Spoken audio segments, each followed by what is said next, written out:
கடவுள் கிறிஸ்துவின் வாயிலாக உலகினரை தம்மோடு ஒப்புரவாக்கினார். நம் ஆண்டவராகிய இயேசு கிறிஸ்துவின் அன்பும் அருளும் அமைதியும் மகிழ்ச்சியும் உங்கள் அனைவரோடும் என்றும் இருப்பதாக.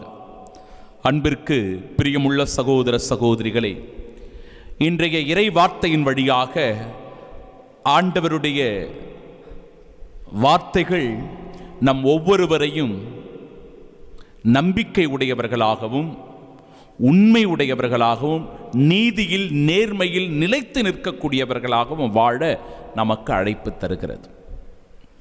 நம்முடைய வாழ்க்கையில் இன்னல்கள் வரலாம், இடையூறுகள் வரலாம், தோல்விகள் ஏற்படலாம், இழப்புகள் வரலாம். அந்த தருணங்களில் எல்லாம் ஒருபோதும் நாம் அநீதிக்கு துணை போய்விடக்கூடாது, தீமையின் பக்கமாக சென்றுவிடக்கூடாது. ஐயோ, வாழ்க்கையில் தோல்வி வருகிறதே, நெருக்கடிகள் வருகிறதே, துன்பங்கள் வருகிறதே, இழப்புகள் ஏற்படுகிறதே, நாம் தவறான பாதையில் சென்று வாழ்க்கையில் முன்னேறிவிடலாம் என்று நினைத்து விடக்கூடாது.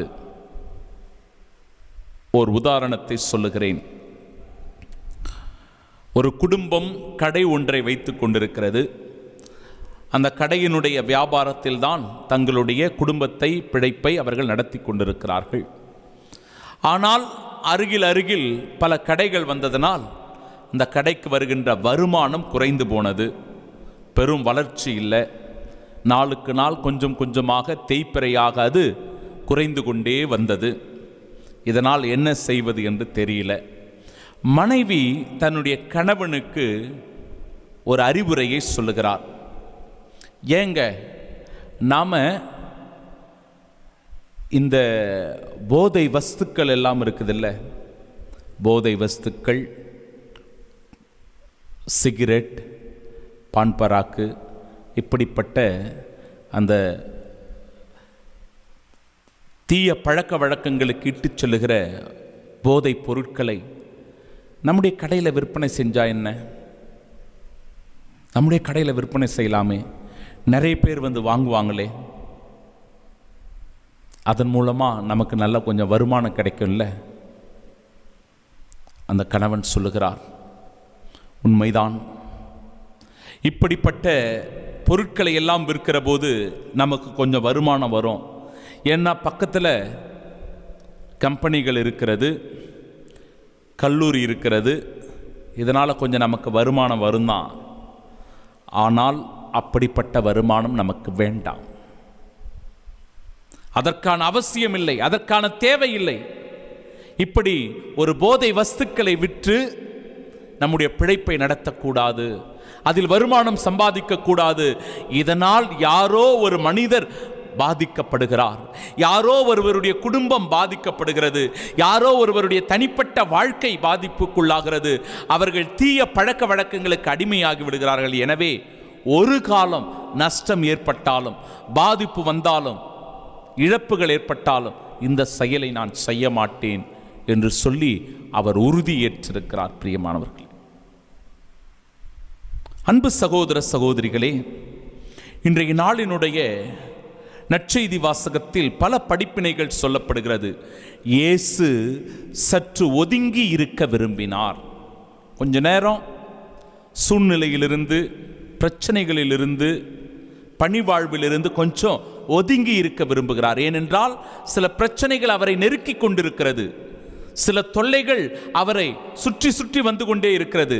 பரிசேயர்கள், சதிசேயர்கள் அவருக்கு எதிராக சூழ்ச்சி செய்து கொண்டிருக்கிறார்கள், வீண் பழியை சுமத்தி கொண்டிருக்கிறார்கள். அதனால் ஆண்டவர் இயேசு சற்று ஒதுங்கி இருக்க விரும்புகிறார். இரண்டாவது, அவரை தொடர்ந்து வந்த மக்கள் கூட்டம் அவரை நெருக்கிக் கொண்டே இருக்கிறார்கள். என்னதான் ஆண்டவர் இயேசு கிறிஸ்து ஒதுங்கி இருக்கணும்னு நினைச்சாலும் அவரை சுற்றிலும் எப்பொழுதும் ஒரு கூட்டம் தொடர்ந்து கொண்டே இருக்கிறது, அவரை பின்தொடர்ந்து கொண்டே இருக்கிறது, அவரை நெருக்கிக் கொண்டே இருக்கிறது. அதிலிருந்து அவரால் வெளிவர முடியல, மீண்டு வர முடியல. மூன்றாவது, இயேசு தம்மை பின்தொடர்ந்து வந்த மக்கள் மீது அவர் அக்கறை கொண்டு அவர்களுடைய பிணிகளை குணமாக்குவதை பார்க்கிறோம். சரி, மக்கள் வராங்களே என்று அவர் ஒதுங்கி போய்விடவில்லை, மாறாக அந்த மக்களுடைய குறைகளை அறிந்து அவர்களுடைய பிரச்சனைகளை உணர்ந்து கொண்டு அவருடைய நோய் நொடிகளை குணமாக்குகிறார், அவருடைய பிணிகளை போக்குகிறார், அவர்களை சுகப்படுத்தி குணப்படுத்துகிறார். அன்பிற்குரியவர்களே, நான்காவது, தமது அருங்குறியை குறித்து யாருக்கும் சொல்லக்கூடாது என்று சொல்லி அமைதி காக்க வேண்டும் என்று கட்டளையிடுகிறார். இதை பற்றி யாருக்கும் வெளியில சொல்லாதீங்க, ஏன்னா சூழ்நிலை மாறிக்கொண்டிருக்கிறது. பரிசேயர்கள் சதுசேயர்கள் அவருக்கு எதிராக சதி திட்டங்களை தீட்டிக் கொண்டிருக்கிறார்கள், வாய்ப்புகளை தேடிக்கொண்டிருக்கிறார்கள். அவரை எப்பொழுது கைது செய்யலாம், அவரை தண்டிக்கலாம், அவரை பிரச்சனையில் சிக்க வைக்கலாம் என்று கங்கணம் கட்டிக்கொண்டு அவர்கள் அவரை சூழ்ச்சியில் சிக்க வைக்க வாய்ப்புகளை தேடிக்கொண்டிருக்கிறார்கள். இந்த சூழ்நிலையில்தான் இவற்றை பற்றி வெளியே சொல்ல வேண்டாம் என்று சொல்லுகிறார். ஆனாலும் பிரியமானவர்களே, பல எதிர்ப்புகளுக்கு மத்தியிலும் இவ்வளவு சஞ்சலங்களுக்கு மத்தியிலும் ஆண்டவர் இயேசு கிறிஸ்து தன் பணி வாழ்விலிருந்து ஒருபோதும் ஒதுங்கி போகவில்லை, தளர்ந்து விடவில்லை, சோர்ந்து போகவில்லை, பயந்து ஓடிவிடவில்லை. மாறாக செல்லுகிற இடங்களிலெல்லாம் நற்செய்தி அறிவித்துக் கொண்டும், நோய் நொடிகளை குணமாக்கிக் கொண்டும், தீய ஆவிகளை ஒட்டிக்கொண்டும் தனது பணி வாழ்வை தொடர்ந்து கொண்டே இருக்கிறார். எதிர்ப்புகளுக்கு மத்தியில், பிரச்சனைகளுக்கு மத்தியில், துன்பங்களுக்கு மத்தியில் அவர் போராடி வாழ்க்கையை வெற்றி கொள்ள வேண்டும் என்கிற படிப்பினையை இந்த நாளில் நமக்கு கற்றுத்தருகிறார்.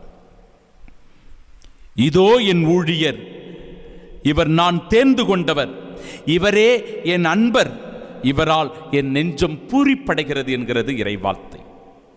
இப்படிப்பட்ட ஒரு பணி வாழ்வினால் கடவுளுடைய நெஞ்சம் பூரிப்படைவதை இறைவார்த்தை எடுத்து சொல்லுகிற போது, நாமும் நம் வாழ்க்கையில் வருகிற துன்பங்களை, போராட்டங்களை, கஷ்டங்களை, நோய் நொடிகளை எதிர்கொள்ளுகிற போது, எதிர்த்து போராடுகிற போது, துணிவோடு அவற்றை சந்திக்கிற போது இறைவனுடைய உடனிருப்பை நம்மால் உணர்ந்து கொள்ள முடியும். 430 ஆண்டுகளாக அந்த எகிப்தில் அடிமைகளாக கிடந்த மக்களை ஆண்டவர் நம்பிக்கையினால் மீட்டு கொண்டு வந்தார். அவர்களுக்கென்று ஒரு திட்டம் வைத்திருந்தார். அவர்களுக்கென்று பாலும் தேனும் பொழிகின்ற நாட்டை வாக்குறுதியாக கொடுத்தார் என்றால், என் அன்பு சகோதரனே, சகோதரியே, நம்மை ஒருபோதும் அவர் கைவிட மாட்டார். அவருடைய பிரசன்னம் நம்மை விட்டு ஒருபோதும் விலகாது. நாம் துன்புறுவதையோ, நாம் அவமானத்திற்குள்ளாவதையோ, நாம் பாதிப்புக்குள்ளாவதையோ ஆண்டவர் நிச்சயமாக கண்டுகொண்டிருக்க மாட்டார்.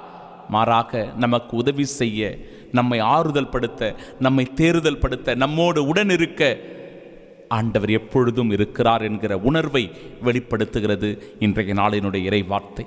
இந்த உணர்வு நிலையை பெற்றுக்கொண்டு இறைவன் இருக்க நமக்கு பயமில்லை, இறைவன் இருக்க எதை குறித்தும் நாம் கவலைப்படுவதில்லை, இறைவன் இருக்க எல்லாவற்றையும் சந்திக்க எனக்கு துணிவும் ஆற்றலும் வல்லமையும் உண்டு என்கிற உணர்வோடு இந்த தெய்வீக பலியில் பங்கெடுப்போம்.